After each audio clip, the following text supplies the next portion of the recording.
Lisons dans le premier livre de la Bible, Genèse, au chapitre 32, à partir du verset 24.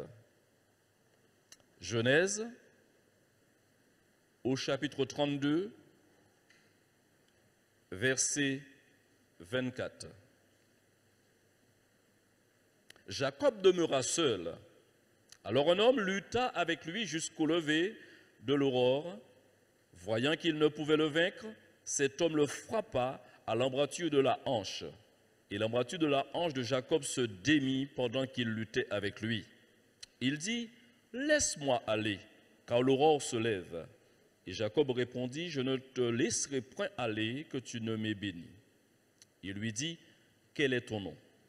Et il répondit, « Jacob. » Il dit encore, « Ton nom ne sera plus Jacob, mais tu seras appelé Israël, car tu as lutté avec Dieu et avec les hommes, et tu as été vainqueur. » Jacob l'interrogea en disant, « Fais-moi, je te prie, connaître ton nom. » Il répondit, « Pourquoi demandes-tu mon nom ?» Et il le bénit là. Jacob appela ce lieu du nom de Péniel, car, dit-il, « J'ai vu Dieu face à face, et mon âme a été sauvée. » Le soleil se levait lorsqu'il passa Péniel. Jacob boitait de la hanche. C'est pourquoi jusqu'à ce jour, les enfants d'Israël ne mangent point le tendon qui est à l'embrasure de la hanche, car Dieu frappa Jacob à l'embrasure de la hanche au tendon. Amen. J'aimerais que nous puissions nous entretenir avec ce thème, ou au travers de ce thème, un tempérament audacieux. Bien sûr, déjà, au prime abord, nous voyons qu'un homme a lutté avec Dieu. Littéralement, donc, a insisté, a mené un combat, a tenu tête quelque part. Ça peut sous-entendre tout cela. Donc c'est impressionnant. Est-ce vrai? On peut dire que oui, c'est vrai. Tout ce que la Bible renferme, c'est la vérité. La parole de Dieu renferme de belles histoires, à l'honneur des hommes, de belles histoires, ou du moins de moins belles histoires, qui ne seraient pas tout à fait à l'honneur des hommes, mais c'est toujours la vérité. Dieu n'est pas là dans un mépris, encore moins dans le mensonge, mais la parole de Dieu, c'est la vérité. Jacob, fils d'Isaac et de Rebecca, il est frère jumeau de notre frère, la personne d'Ésaü. Il est venu au monde, vous l'avez compris, en duo, mais il est sorti le second. Et en sortant le second, il a donné donc déjà une lecture de ce qu'il allait être plus tard. C'est avec raison que la Bible affirme que l'enfant, dès son jeune âge, laisse entendre ce qu'il sera plus tard, ce qui va le caractériser plus tard. Et lui, il tenait donc le talon de son frère qui est sorti avant lui en la personne d'Ésaü. Ce que la Bible dit encore de lui, c'est que Jacob aimait à rester sous les tentes.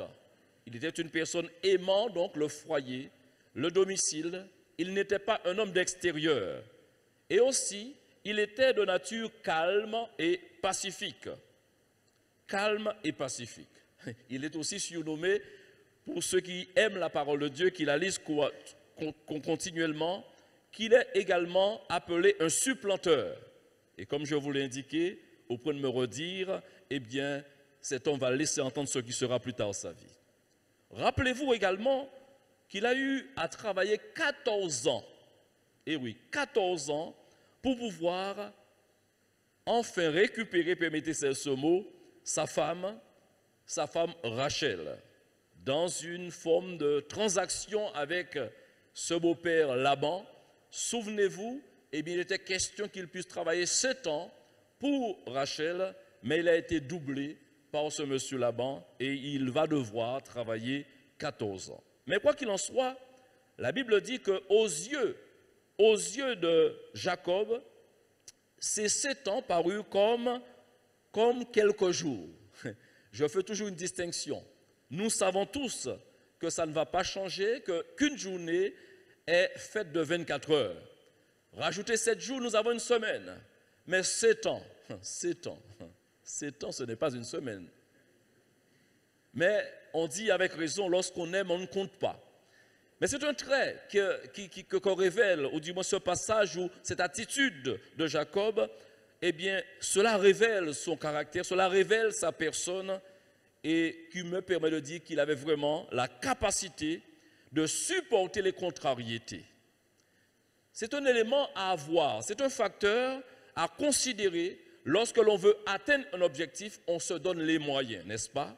Lui, il est courageux, mais très très courageux parce qu'il l'aime. Ce bonhomme est amoureux. Il est amoureux, il va se dire, qu'est-ce que c'est tant de plus? Non, entre nous, on fait la lecture de cela, mais on n'est pas en train de banaliser. 7 ans, comme je vous l'ai dit, c'est 7 ans. Il a été contrarié par cela, mais il manifeste un tel courage qu'il est partant pour obtenir ce qu'il veut. Il veut Rachel et il l'obtiendra. Vous savez ce que dit la Bible? L'amour supporte tout. L'amour supporte tout. Nous soulignons la réalité qu'aucun d'entre nous, que nous n'aimions, personne ici ne pourrait lever la main et dire « J'aime, pasteur, les contrariétés ». On fait avec, on gère. Mais les contrariétés, on n'aime pas les contrariétés, encore moins de les gérer. Mais cela donc a été démontré. Au verset 28 de notre passage initial du chapitre 32 de la Genèse, il dit encore « Ton nom ne sera plus Jacob, mais tu seras appelé Israël, car tu as lutté avec Dieu et avec des hommes, et béni soit Dieu pour cette conclusion, et tu as été vainqueur. » Et tu as été vainqueur. Quel est ton tempérament? Monsieur, madame, jeune fille, jeune homme, et même vous les enfants. Nous avons tous un tempérament. Nous avons tous du tempérament. Le tempérament peut être un tempérament actif ou passif. Le tempérament peut être aussi un tempérament diviseur ou encore conciliant. Ça varie d'une personne à l'autre, ce qui caractérise la personne. D'ailleurs, ton tempérament, eh bien, caractérise ta personnalité. L'on dit d'un tel qu'il est comme cela. L'on dit à l'autre, etc. Pourquoi? Par tous les mouvements, par les langages, par les attitudes, par le comportement, par les actions menées, on révèle notre caractère. On est de caractère doux ou rude. On peut être une personne agréable ou une personne désagréable. Quoi qu'il en soit, ce que l'on renvoie comme message ou ce que l'on traduit par nos gestes et faits, eh bien, mettre en évidence ce qui nous caractérise, mettre en évidence le tempérament qui nous habite. Par définition, tempérament, c'est l'ensemble de caractères innés chez une personne. C'est l'ensemble de caractères innés chez une personne, ce qui m'a emmené de vous affirmer que tous ici ont un tempérament, ont du caractère. L'ensemble de caractères innés chez une personne qui détermine, eh bien, ses comportements. Bien sûr, pour aller plus loin dans la réflexion, en tout, il y a un idéal recherché par tous, un idéal, chers amis, attenant à chaque situation. On ne peut pas toujours se contenter d'une chose, de là où on est, mais on vise toujours l'idéal. Et on dit de certaines personnes, comme pour un peu les honorer, pour dire que c'est une bonne chose, que ces personnes-là sont perfectionnistes. Et c'est vrai, quand vous êtes perfectionniste, toujours vous voulez mettre un petit plus, ou faire un petit plus, pour que la chose soit plus belle, pour que la chose soit bien réussie. Ça peut être contrariant de vivre avec une personne à la limite perfectionniste qu'on appellerait une personne maniaque. Ces personnes-là, bien sûr, il faut pouvoir les aimer. Vous n'avez pas entendu? Vous n'avez jamais vécu avec une personne maniaque? Aïe, aïe, aïe, aïe, aïe. Aïe, aïe, aïe, aïe, aïe. Ces personnes-là vous regardera toujours comme étant des personnes désordonnées. Parce qu'elles sont maniaques. Elles sont rigoureuses. Elles ne bêtisent pas. Elles veulent toujours que ça soit fait comme ça, comme ça, comme ça, mais quelque part, toujours à leur manière. Et la question, est-ce que leur manière, bien qu'elles soient, ces personnes, maniaque, est-ce que toujours c'est la bonne manière? Ce n'est pas toujours le cas. N'est-ce pas vrai, madame? J'aimerais vous dire, par rapport au thème, un tempérament audacieux. Parler d'audace, c'est parler également de courage opportun. La bonne volonté est agréable en raison de ce qu'elle a à sa disposition. Tout est une question de temps et de circonstances. Béni soit Dieu de ce qu'il a mis dans nos cœurs une capacité d'adaptation. Quand je parle comme cela, certains se glissent tout de suite dans cette notion spirituelle parce qu'on est croyant, l'Esprit de Dieu en nous, il est question de cela aussi, mais je vais me revenir, sur un point très basique. Humainement parlant, chacun a reçu des capacités. Au point qu'à certains moments, quand quelqu'un le veut bien, cette personne peut déployer un tel courage, de telle énergie, que cette personne, à la fin même, s'en trouvera étonnée de tout ce qu'elle a pu accomplir. Et oui, naturellement, vous avez un potentiel, naturellement, vous avez une capacité qui pourrait donc vous donner d'aller dans une direction et vous pouvez être très fervent dans certains domaines. Revenons à Jacob, car il était, nous dit la parole de Dieu, de nature calme, de nature pacifique. Et souvenez-vous de la déclaration de l'ange de Dieu, ton nom ne sera plus Jacob. Alléluia.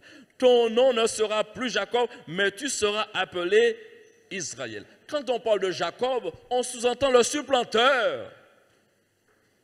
Mais au nom d'Israël, on sous-entend, chers amis, bien-aimé, peuple de Dieu, peuple innombrable, peuple chéri de l'Éternel. Alléluia.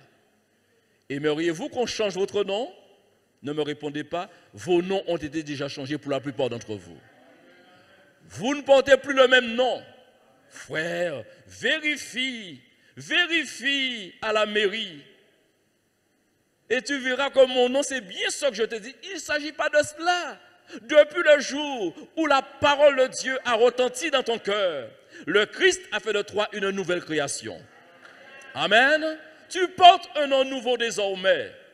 Et l'apôtre Paul conclut ou synthétise par cette parole, si quelqu'un est en Christ, cette personne est une nouvelle créature, les choses anciennes sont passées, voici toutes choses sont devenues nouvelles.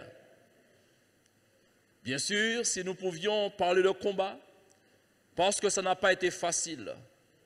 Il a fallu pour plusieurs d'entre nous, pour devenir chrétiens, que ça passe par un moment de souffrance et de douleur, un moment de combat. Certains ont livré combat à l'Esprit de Dieu. D'autres ont tenu tête à la parole de Dieu et n'ont pas voulu abdiquer. Mais je rends grâce à Dieu de ce que le Saint-Esprit a triomphé. Et parce qu'il a triomphé aujourd'hui, c'est nous qui triomphons sur tout ce qui a voulu nous asservir, tout ce qui a voulu faire de nous des personnes moins que rien. Mais aujourd'hui, nous sommes quelqu'un en Jésus-Christ. Alléluia. C'est pourquoi nous donnons gloire au Seigneur et la victoire est dans nos cœurs, que son nom soit glorifié. Tu as lutté avec Dieu et avec des hommes et tu as été vainqueur. Vous l'avez compris, vous l'avez entendu par mes propos. Aujourd'hui, nous ne portons plus le même nom, mais nous portons le nom de chrétien. Quel nom préférez-vous? Préférez-vous le nom ou préférez-vous le nom du chrétien? Alléluia! Oh, si mon papa m'entend, si ma maman m'entendait, mais vous savez, j'aime bien mes parents, mais je porte un nom nouveau. Alléluia! Un nom inscrit dans mon cœur. Je ne suis pas le seul, vous également, vous portez un nom nouveau. Voudriez-vous dire à l'autre, mon nom a été changé? Dites cela à quelqu'un ce matin. Alléluia! Mon nom a été changé. Ah! Oh, je souhaite que personne ici ne s'est retenu à dire, je ne suis pas d'accord.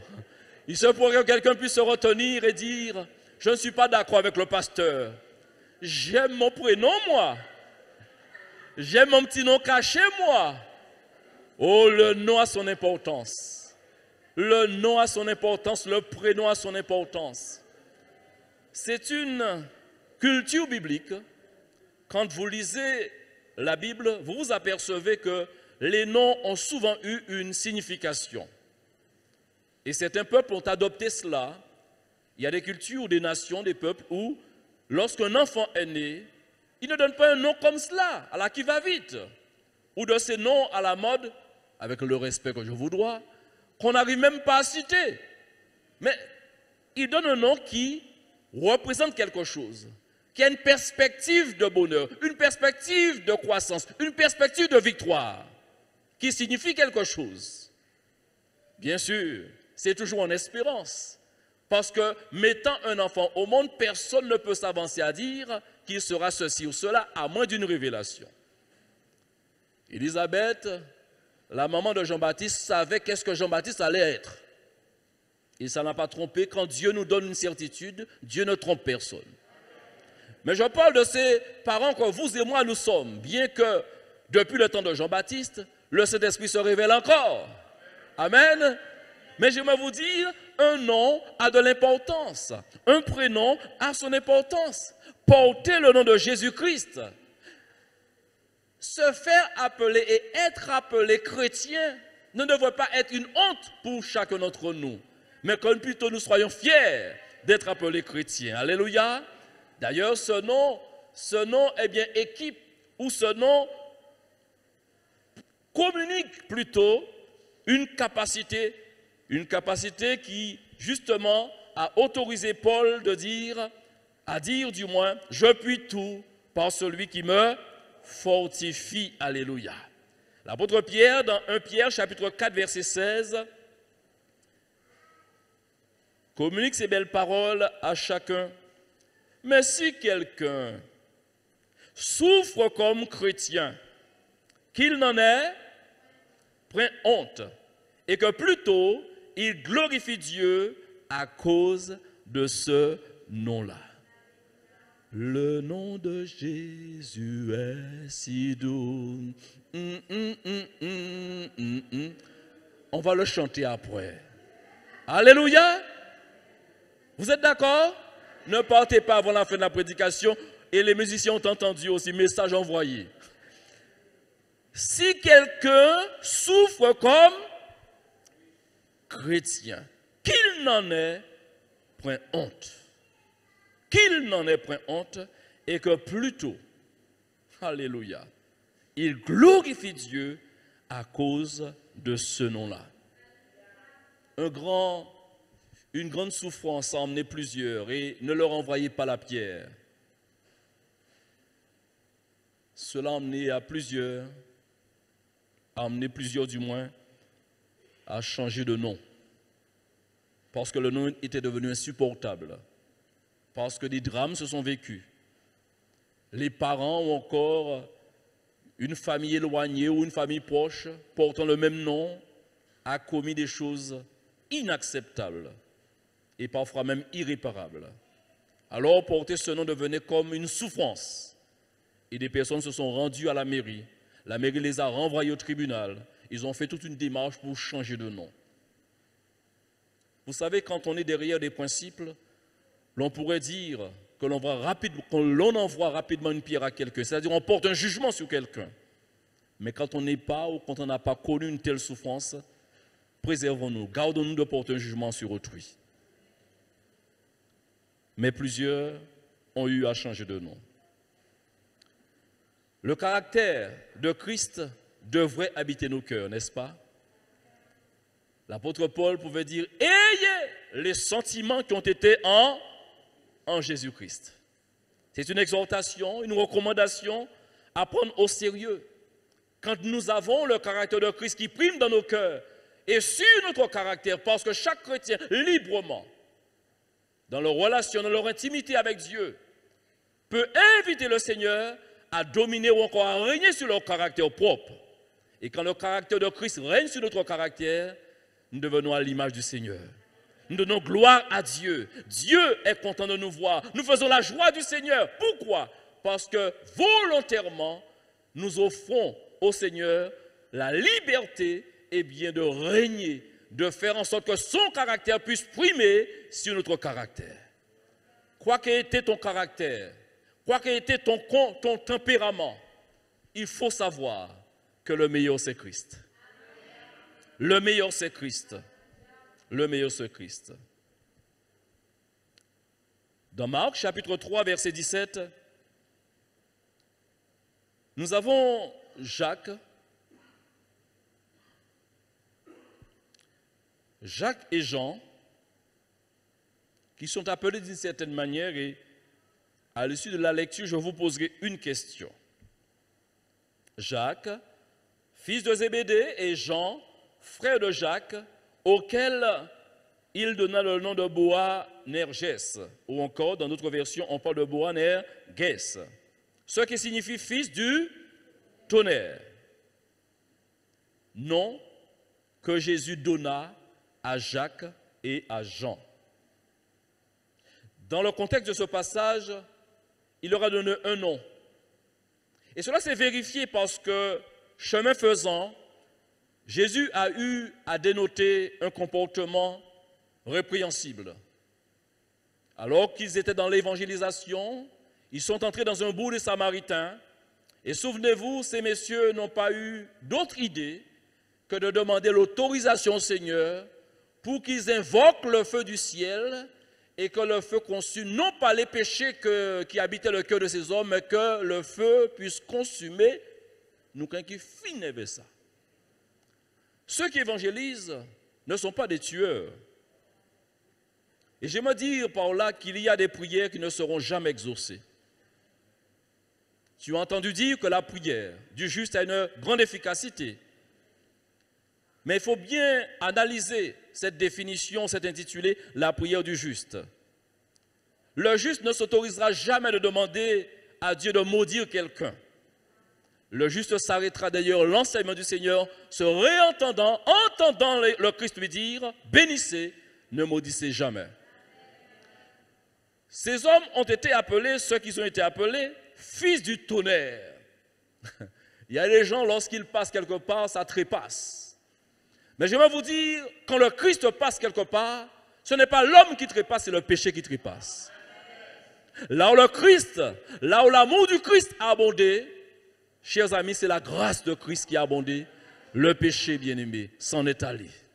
On a besoin aujourd'hui de revenir à des sentiments meilleurs. On a besoin aujourd'hui de ne pas vanter son tempérament. Que de personnes aujourd'hui font valoir leur tempérament personnel. Écoutez-vous parler, monsieur.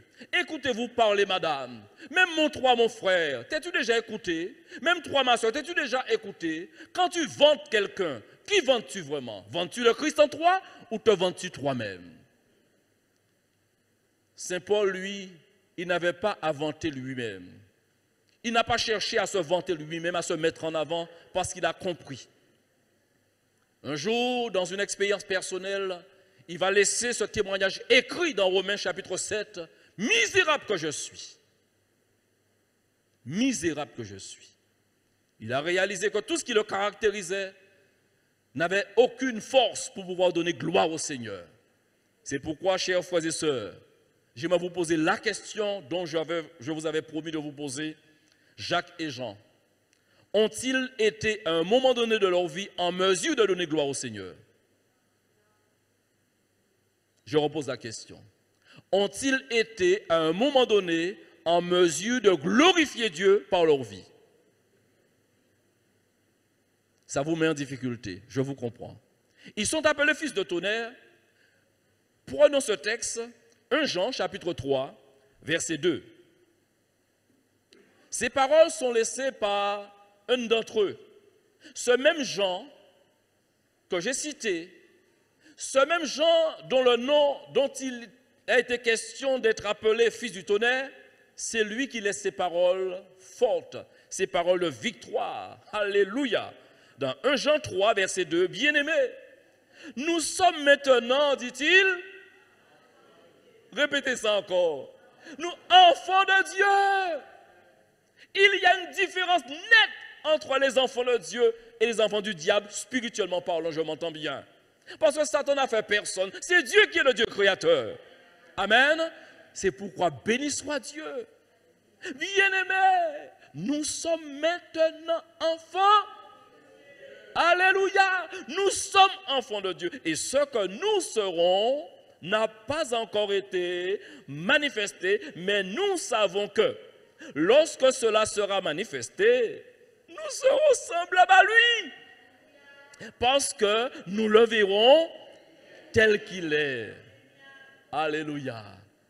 Nous sommes en devenir d'une gloire extraordinaire. La gloire éternelle nous attend. C'est pourquoi nous gardons cette dynamique, chers amis, frères et sœurs. Toujours d'être dans une démarche de sanctification. La Bible affirme que sans la sanctification, nul ne verra le Seigneur. Nous sommes dans cette démarche dynamique. Chaque jour que Dieu fait, Seigneur, viens habiter mon cœur, change mon caractère, personnalise-moi pour que je sois à ton image, pour que je sois à ta ressemblance. Seigneur, que je sois un modèle pour les autres, que les autres se réfèrent à moi et que lorsque j'aurai à me vanter, que je puisse vanter Jésus-Christ en moi.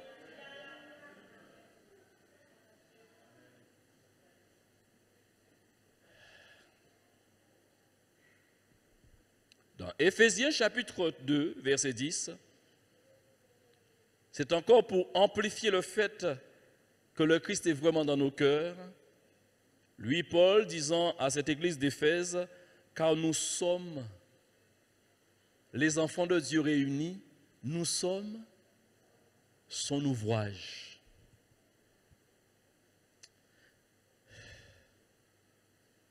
J'ai su récemment qui a fait ce pupitre. Par une advertence. Comme cela, je parlais avec quelqu'un, il m'a dit, tu as vu? Il dit, oui, et quoi? Si, c'est moi qui l'ai fait. Je ne cherchais pas à savoir, et je lui ai dit, mais quand j'ai vu, j'ai apprécié, j'ai regardé un petit peu, je dis, waouh, c'est bien taillé. Et je lui ai donné honneur, eh bien, vis-à-vis, parce que je lui ai dit, voilà, je ne savais même pas que c'était toi, j'avais déjà apprécié. En fin de compte, l'œuvre, le travail quel qu'il soit, met toujours en honneur celui qui a été à l'origine, celui qui l'a fait. David dit qu'il reconnaît qu'il est une belle créature. Quand vous vous regardez en tant que chrétien, vous m'avez bien entendu, quand vous vous regardez en tant que chrétien, que voyez-vous? Une belle créature. Alléluia! Une belle créature. On n'est pas là pour se comparer entre les cheveux. Arrêtons. Je vous parle quand on se compare en tant que créature du Seigneur, régénérée, créée en Jésus-Christ. Car nous sommes son ouvrage ayant été créés en Jésus-Christ pour de bonnes œuvres que Dieu a préparées d'avance afin que nous les pratiquions. Le programme de Dieu est bouclé jusqu'à 24 heures ce soir. Dieu a un programme pour toi. Dieu a un programme pour toi. La question est que, qui acceptera le programme de Dieu? Qui aime ici à ce qu'on lui soumette un programme? Oh, il faut l'accepter. À certains moments, nous ne le prenons pas. Ou pour mon petit moun alors. Qui voudrait dire cela au Seigneur? Non, non, ne le faites pas. Dites plutôt avec humilité, je n'ai pas encore compris ce programme, Seigneur. Mais je m'y ferai. Je m'y ferai, Seigneur. Je n'ai pas encore compris. Un jour, le Seigneur a eu une attitude face aux disciples, se mettant même à laver les pieds d'un d'entre eux. Et ils n'ont pas compris. Non seulement les pieds, les mains, mais Seigneur, qu'est-ce que tu fais? Et Jésus a de reprendre, ce que je fais maintenant, tu ne le comprends pas. Un jour, tu le comprendras. C'est pourquoi quand un programme t'est communiqué par le Saint-Esprit, quand tu comprends clairement dans ton esprit ce que Dieu attend de toi, et qu'en éveil se trouve tous tes sens, il faut être dans l'observation, dans l'écoute, dans l'attention, dans la sensibilité du Saint-Esprit, et certainement tu comprendras. L'apôtre Paul pouvait dire, le Saint-Esprit que je sers en mon esprit, Dieu que je sers en mon esprit, Dieu parle à notre esprit. Ne voyez pas en cela pour que vous vous arrêtiez seulement au fait que, oui, Dieu parle à celle qui prophétise, Dieu parle aux prophètes de sa maison, Dieu parle aux prédicateurs, et puis ça s'arrête là. Tous les enfants de Dieu, tous les ouvrages de Dieu, toutes les œuvres de Dieu N'es-tu pas l'œuvre de Dieu? Dieu parle à ton cœur pour que tu entres désormais dans ce service que Dieu te destine. Dieu a préparé d'avance afin que nous les pratiquions. Alléluia. Il y a ici, et je veux revenir, lorsqu'il est question de créer pour de bonnes œuvres, comme pour dire, ceci est fait pour cela. Il y a ici une notion de dépendance que je vais ressortir. Mais avant, je veux souligner le fait, quand on parle de dépendance, quand on parle d'addiction, qu'est-ce que vous entendez? On entend drogue, on entend alcool, on entend cigarette, etc. Et c'est toujours sur le point, dans le sens péjoratif, dans le sens négatif que l'on comprend ces termes. Mais je vais vous dire, il faut savoir et s'interroger de qui l'on est dépendant, de quoi l'on est dépendant. Et là, tu peux mieux dire, mieux réfléchir. Parce que être addict de la parole de Dieu, d'ailleurs, la parole de Dieu, c'est sans modération. Eh oh! Vous avez en mémoire ce que Dieu dira à Josué. Il lui a donné des recommandations pour la lecture de la parole. Oh, ne culpabilise pas si tu ne peux pas. Dieu va voir l'effort que tu fais. Si tu arrives à lire au moins une fois par jour, c'est déjà beaucoup. Mais oui, voulez-vous vous encourager? Je vous disais, lire la Bible déjà au moins une fois par jour, c'est déjà beaucoup. Si tu peux lire 2 fois, 3 fois, parce que maintenant tu es dans une autre dimension de ta vie, tu es à la retraite, bien qu'il y a des retraités très actifs. Bref, je ferme la parenthèse, mais il faut trouver du temps pour lire la parole de Dieu. Entre nous. J'ai pu observer, et cette parole de Christ m'a constamment visité pour pouvoir mener cette réflexion. Quand Jésus dit à celui qui a, il lui donnera encore. Et à celui qui croit avoir, il ôtera même ce qu'il... J'ai pu comprendre une chose.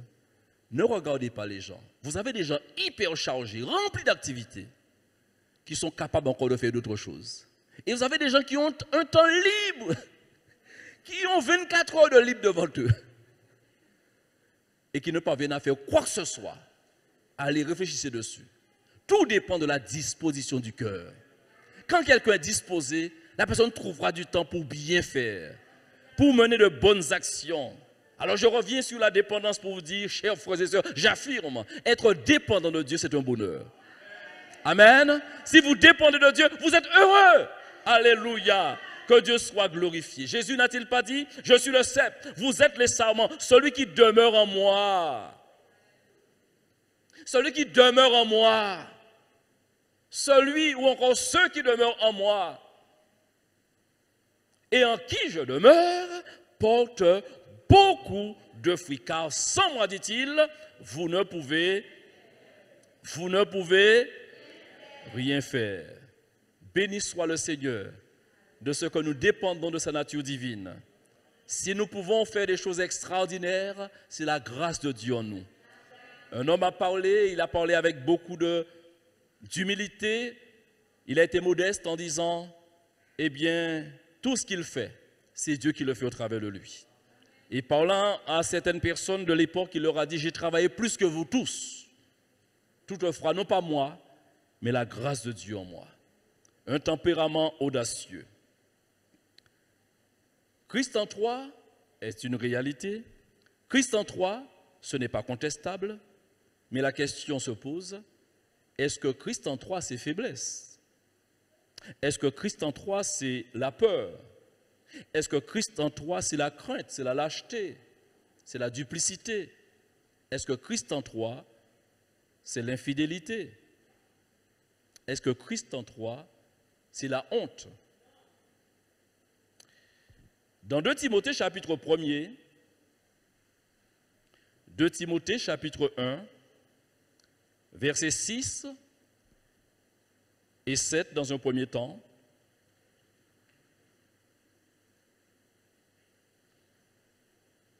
C'est pourquoi je t'exhorte à ranimer le don de Dieu que tu as reçu par l'imposition des mains. Et au verset 7, car ce n'est pas un esprit de timidité que Dieu nous a donné, mais un esprit de force, un esprit d'amour et un esprit de sagesse. Cette parole est bien équilibrée. Et qu'importe lequel d'entre nous, nous pouvons comprendre ce que la Bible dit ici. Ce n'est pas, c'est. D'accord? En premier lieu, il est dit, ce n'est pas. Ce n'est pas quoi? Ce n'est pas un esprit de timidité, ça c'est clair. Mais ensuite, la suite dit, ce que Dieu a donné, qu'est-ce qu'il a donné? Un esprit de force, un esprit d'amour et un esprit de sagesse. Le tempérament de Christ en nous devra devant chaque situation se révéler pour nous emmener, chers amis, à découvrir la victoire que le Seigneur nous réserve. Quand l'apôtre Paul s'adresse aux Romains, il leur dit, après avoir signifié un ensemble de persécutions et de difficultés et d'épreuves, il leur dira, dans toutes ces choses, alléluia, dans toutes ces choses, nous sommes plus que vainqueurs par celui qui nous a aimés. Ce n'est pas juste une idée, un slogan, que de dire à un croyant, tu es dans la victoire. Tu es dans la victoire. Tout témoigne le contraire. Ton environnement, les circonstances du moment présent, tout est là pour confirmer ou affirmer, tu es mêlé. Et pourtant, le Christ a déjà décidé que tu es dans la victoire. Chers bien-aimés, ça dépasse l'entendement. Mais le regard de Dieu sur les circonstances ne sont pas les mêmes que nous avons sur les circonstances que nous traversons. Nous voyons que nous sommes bloqués. Mais Dieu regarde et il voit que nous sommes déjà libérés. Et il appartient à chacun de se repositionner par rapport, au tempérament que le Christ a placé en lui. J'aimerais que nous croisions ces paroles qui viennent d'être lues, c'est-à-dire dans le texte de Timothée. Maintenant, lisons dans Galates, chapitre 5, le verset 22. Et en croisant ces deux versets, vous vous apercevrez qu'il y a répétition, puisque ce qui est tout à fait normal, puisque je pense que c'est le même esprit. Oh, je pense que c'est le même esprit. Mais le fruit de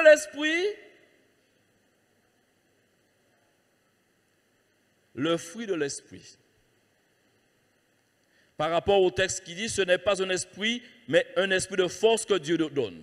Donc le Dieu qui donne l'esprit de force, d'amour et de sagesse, on peut dire que c'est le même esprit qui développe en nous, qui dépose en nous l'amour, la joie, la paix, la patience, la bonté, la bénignité, la fidélité, la douceur, la tempérance.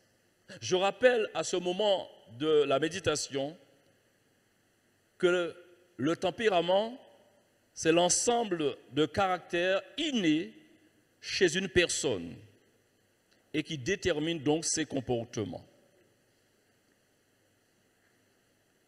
Êtes-vous courageux de nature? Ce n'est pas important. Si vous n'êtes pas courageux, suivez-moi attentivement. Si naturellement, depuis votre enfance, les gens vous ont traité de lâche et que ça s'est vérifié, ce n'est pas un mépris, c'est un constat. Et vous-même vous dites de vous, ah moi, pas des plus lâches qui moi.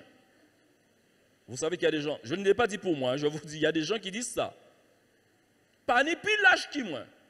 Si vous l'avez avoué et qu'aujourd'hui, vous êtes chrétien, sachez que la nature de Christ en vous vous donne cette capacité d'être une autre personne. Amen. Vous bénéficiez d'un courage extraordinaire. C'est pourquoi j'ai intitulé, un tempérament audacieux. Reconnaissons ensemble que si certains avaient un peu de courage, dans certaines situations, dans certains événements, ces personnes auraient pu accomplir des choses extraordinaires. Et dans la vie, dans le parcours de vie que j'ai eu, à certains moments, j'ai entendu des personnes me dire, Fouet, si tu étais plus courageux, et je l'ai retenu. Et au prochain événement, j'ai été un petit peu plus courageux et j'ai atteint mon objectif. N'est-ce pas vrai? Un peu d'audace sera nécessaire, te sera nécessaire, mon frère. Un peu d'audace te sera nécessaire, ma soeur, pour te permettre d'entrer dans le ministère que Dieu t'a réservé. Pour te permettre d'entrer dans le service que Dieu te réserve. En sorte que tu puisses accomplir les desseins de Dieu, mais que tu puisses aussi accomplir ton destin. Je crois que Dieu écrit quelque chose sur la vie de chacun d'entre nous. Quand Dieu prendrait et quand il prend son temps d'inscrire le nom de quelqu'un dans son livre de vie, ce n'est pas pour rien. Il n'y a pas de chômeur dans l'église de Jésus-Christ. Il n'y a pas de chômeur dans le royaume de Dieu. Nous sommes tous ouvriers ayant été créés en Jésus-Christ pour les œuvres que Dieu nous permet d'accomplir pour lui. Certains ont pris un congé, certains ont pris une année sabbatique, par-ci et par-là. D'année en sabbatique, ça passe de vie en sabbatique. Mais je vais vous dire quelque chose. Il est important que vous reveniez, que vous raisonniez autrement. Si la parole de Dieu te fait savoir que tu ne t'appartiens plus à toi-même, c'est pour la bonne raison que tu puisses saisir une chose, que tu puisses remettre ta vie entre les mains du Seigneur, que tu puisses soumettre ton caractère au caractère de Christ et qu'il puisse t'apprendre la sagesse en vue d'accomplir pleinement sa volonté. Il y a toujours un moment d'opportunité. Il y a toujours un moment où c'est le moment idéal. Quelqu'un a dit avant le temps n'est pas le temps, ni après le temps. Pour ne pas dire avant l'heure n'est pas l'heure, l'heure c'est l'heure. Si je vous disais, aujourd'hui nous dit la Bible, c'est le jour opportun. Vous n'êtes pas d'accord? Aujourd'hui c'est le jour opportun. Le jour où quelqu'un peut rebondir enfin. Le jour où quelqu'un peut prendre son courage et dire « J'ai échoué hier, j'ai échoué avant-hier, mais au vu de la parole de Dieu, je veux me reprendre en main. Je veux aller plus loin, je veux donc réussir, je veux manifester de l'audace. Et puisqu'il est question de courage, je veux prendre mon courage à deux mains. » Ça ne vous est jamais arrivé de dire cela? Prendre son courage à deux mains, je ne sais pas comment on fait. On prend son courage à deux mains. Comme pour dire, c'était insuffisant de le prendre avec une seule main. Ou quand il y a deux mains. Et au cas du vent. Et parfois ça marche. Ça dépend pourquoi on prend son courage à deux mains. C'est pour dire une bêtise, ce n'est pas la peine de prendre à deux mains, laissez avant seulement. Mais c'est pour faire une action qui est bien, c'est pour délivrer un monde, prends courage à deux mains, ma fille. Frère, moi, prends courage à deux mains, c'est pour sauver le monde. Mais c'est pour bêtise. Nous poursuivons la lecture dans 2 Timothée chapitre 1, verset 8 maintenant. N'aie donc point honte du témoignage à rendre à notre Seigneur, ni de moi, son prisonnier, mais souffre avec moi pour l'évangile. Souffre avec moi pour l'évangile par la puissance de Dieu. Je vous ai parlé d'opportunité en faisant valoir que c'est aujourd'hui. Mais vous savez, ce qui dilue notre vision, ce qui nous impressionne et nous amène à reconsidérer notre courage, c'est parce que la souffrance est souvent là. Et parfois, nous savons quel sera le résultat. Qu'est-ce que cela va engendrer? Alors nous prenons pas le courage, mais nous prenons la fuite face à certaines situations. N'envoyez la pierre à personne. Si vous traitez quelqu'un de lâche, si vous-même vous vous traitez de lâche, aimez-vous davantage pour vous dire et vous répéter, il y a de l'espoir. Si on échoue aujourd'hui, cela ne veut pas dire systématiquement qu'on échouera demain. Les jours se suivent et peuvent ne pas se ressembler. Dieu nous accorde la possibilité de faire de ce jour un jour de victoire. Chers amis, n'aie point honte du témoignage à rendre à notre Seigneur, ni de moi, mais souffre avec moi. Chers frères et sœurs, la vérité. Le Seigneur de vérité nous a saisis, exhortant chacun de ses disciples de le suivre sur un chemin de vérité. N'étant plus présent physiquement, il n'a pas laissé n'importe qui, mais le Saint-Esprit est chargé de nous conduire dans toute la vérité. Et pourtant, parce que la souffrance est là, certains refusent d'accomplir et de vivre dans la vérité. Prenons cet exemple. Vous est-il déjà arrivé de réprimander quelqu'un? Bon, ça ne vous est jamais arrivé. Bon. Mais quand ça vous arrivera, souvenez-vous qu'il y a un risque. Qui est en tort? C'est lui ou moi? Alors, je vais me mettre par là. Ça fait 2 ou 3 fois, voilà. C'est pour vous dire, quand vous allez vers une personne pour l'exhorter ou voire même pour réprimander cette personne, il y a un risque. Le risque, ça sera que vous perdiez un ami. Vous m'avez entendu? Pourtant, vous jugez utile, après analyse et réflexion, après un moment de réflexion, de tempérance, vous vous dites, je ne peux pas ne pas dire cela à un tel, puisque c'est mon ami. Les amis se disent toujours la vérité. Je ne peux pas ne pas dire ça à un tel. Alors vous vous engagez, vous prenez une résolution, demain je l'appellerai. Ou encore, puisqu'on travaille ensemble, je l'appellerai à la pause café. Et je lui dirai, et après lui avoir dit, je vous dis chiche. Quand vous lui direz, il y a 2 comportements possibles. Le rapprochement ou l'éloignement. Parfois, si cette personne est intelligente, cette personne réalisera que bien que ça n'a pas respecté l'art de la douceur, puisqu'il est écrit, les blessures d'un ami prouvent sa fidélité. Mais cette personne-là s'arrêtera au fait que vous avez mis sa faiblesse dehors, ou que, etc., je ne sais quel jugement, et cette personne vous retirera le bonjour. Vous avez perdu un ami. Mais cela ne remet en rien, écoutez-moi attentivement, c'est le plus important. Cela ne remet en rien le fait que vous avez agi dans la vérité. Ma fille continue. Mon frère continue. Dire la vérité, ça manque aujourd'hui dans la société. Il appartient à chaque croyant de reprendre sa place et d'être dans la vérité, de vivre dans la vérité et de dire la vérité. On est toujours là? Alléluia. La souffrance. Non seulement cette personne, malheureusement, ou ces personnes à qui c'est arrivé, on vous a ôté le bonjour, on s'est éloigné de vous, mais en plus, on calomnie votre nom. On ne dit pas textuellement ce que vous avez dit, on déforme ce que vous avez dit, on vous fait passer pour le méchant, la méchante. Et puis c'est parti, votre réputation prend un coup. Tu vas souffrir. D'ailleurs, tu souffres jusqu'à maintenant. Mais n'aie pas honte. Parce que c'est ainsi que doivent agir tous les chrétiens. N'aie pas honte. C'est ainsi qu'agissent tous les chrétiens, que Dieu soit glorifié. Amen. Je poursuis ce verset 9 et le verset 10.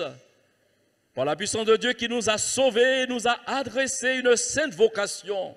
Nous sommes appelés à être vrais. Nous sommes appelés à ressembler à notre Seigneur. Notre vocation, non pas à cause de nos œuvres, mais selon son propre dessein et selon la grâce qui nous a été donnée en Jésus-Christ avant les temps éternels et qui a été manifestée maintenant par l'apparition de notre Sauveur, Jésus-Christ, qui a détruit la mort et a mis en évidence la vie et l'immortalité par l'Évangile. J'ai fait apparaître ici dans le développement que nous jouissions de cette opportunité aujourd'hui de nous prendre en main, encore de nous refaire une petite santé et de poursuivre sur la voie que le Seigneur nous destine, mais qu'aussi plusieurs pouvaient, par cette liberté de laisser le Saint-Esprit régner de nouveau sur leur cœur, eh bien, être de nouveau des instruments de bénédiction aux autres. Chers amis, j'aimerais prendre ce passage qui fait apparaître une relance dans la vie de 2 personnes. J'aime ce passage. Il m'arrive souvent de le lire dans les lieux où je prêche l'Évangile, parce que je me dis que ici, ça me donne du courage, je peux me rattraper. Quand je n'ai pas été à la hauteur dans une situation, quand vous n'avez pas été à la hauteur dans une situation, Dieu vous donnera toujours l'opportunité de vous rattraper. Mais il ne va falloir pas manquer l'opportunité. Dans Jean chapitre 19, verset 38 jusqu'au verset 42. Après cela, Joseph d'Arimathée, qui était disciple de Jésus, et comment il vivait sa chrétienté? Mais en secret, par crainte des Juifs, demanda à Pilate la permission de prendre le corps de Jésus, et Pilate le permit. Il vint donc et prit le corps de Jésus. Mais il n'est pas seul. C'est un formidable texte, puisque ça met en évidence que lorsque l'on a des carences, des faiblesses, on n'est pas les seuls à les avoir. C'est encourageant de savoir qu'on n'est pas le seul faible dans l'Église quand même. Mais aussi c'est encourageant de savoir qu'on n'est pas le seul fort dans l'Église. Vous ne répondez pas amen? Nicodème, qui auparavant était allé de nuit vers Jésus, vint aussi apportant un mélange d'environ 100 livres de myrrhe et d'aloès. Ils prirent donc le corps de Jésus, c'est au pluriel. Les deux, Joseph d'Arimathée et Nicodème, ils vont prendre, chers amis, le corps de Jésus, l'envelopper de bandes avec les aromates, comme c'est la coutume d'ensevelir chez les Juifs. Or, il y avait un jardin, verset 41, dans le lieu où Jésus avait été crucifié, et dans le jardin, un sépulcre neuf où personne encore n'avait été mis. Ce fut là qu'ils déposèrent Jésus à cause de la préparation des Juifs, parce que le sépulcre était proche. Il y a ici une transformation radicale. Le deuxième était venu de nuit, parce qu'à l'époque, et toujours selon le passage, il n'est pas n'importe qui. Vous savez, il est docteur de la loi. Le premier, c'est très clairement dit, il vivait donc sa vie de disciple en secret. Ils sont métamorphosés, ils vont afficher au grand jour leur appartenance au Seigneur. Frères et sœurs, la situation est critique. Jésus vient d'être crucifié. Même pas un jour, 2 jours. Comprenez le climat. Il y a ici un climat dangereux. Et c'est à ce moment-là que ces messieurs décident d'afficher en quelques mots ce que vous aimez à dire pour vous donner du courage. Ça est fait belle. Ça est fait belle en genre assez québé, bouche en moins. Ça est fait belle. Frères et sœurs, êtes-vous courageux? Chers bien-aimés frères et sœurs, êtes-vous courageux? C'est bien de rester sage de ne pas répondre. Parce qu'on peut être courageux devant un événement et le jour qui suit ne plus être courageux. Mais eux, la démonstration est faite. Ils manifestent ici un tempérament qu'il leur tardait de confirmer ou encore d'affirmer. On ne peut pas rester indéfiniment postré quelque part dans un sentiment où on est toujours en marche arrière, où on est toujours dans la retenue. La vie chrétienne, c'est une vie de liberté. On doit s'exprimer. On doit prendre ses responsabilités et afficher sa chrétienté. L'apôtre Paul l'a dit, je n'ai pas honte de l'évangile. C'est une puissance de Dieu. Frères et sœurs, être audacieux, c'est s'exposer. Si c'est un risque à prendre, il faut quand même prendre ce risque-là. L'apôtre Paul a pu dire, si je cherchais l'approbation des hommes, je ne serais pas serviteur de Dieu. Si je cherchais à plaire encore aux hommes, je ne serais pas serviteur de Dieu. Dans toute action qui se présentera devant vous, souvenez-vous, frères et sœurs. Et la réaction de ces hommes-là, c'est une réaction qui me plaît et qui devrait vous instruire, nous instruire. Parce que je crois, chers amis, la seule approbation, la plus utile, la plus importante pour nous que nous devons rechercher, c'est celle de Dieu.